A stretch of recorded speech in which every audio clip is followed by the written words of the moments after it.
ಈಗ ಏನು ಪರೀಕ್ಷೆ ಮಾಡ್ತಾ ಇರೋದು ನೀನು? ಕೊಬ್ಬಿನ ಪರೀಕ್ಷೆ.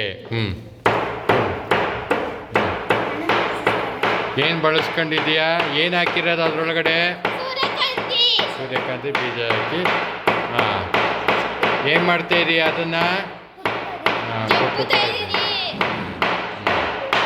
ಹಾಂ, ಸಾಕೀಗ ಬಿಚ್ಚು. ಹಾಂ, ಈಗ ಬಿಚ್ಚಿ ತೋರಿಸು. ಹಾಂ, ನೋಡಿಲ್ಲ? ಹಾಂ, ಎಣ್ಣೆ ಅಂಶ ಆಗಿದೆ ಅಲ್ವಾ? ಈ ಅದು ಬೇಡ, ಅದು ಸೈಡಿಗೆ ಸರ್ಸು. ಹಾಂ, ಈಗ ನೋಡ್ರಿ ಅಲ್ಲಿ. ಹಾಂ, ಪೇಪರ್ ಏನಾಗಿದೆ? ಎಣ್ಣೆ ಆಗಿದೆ.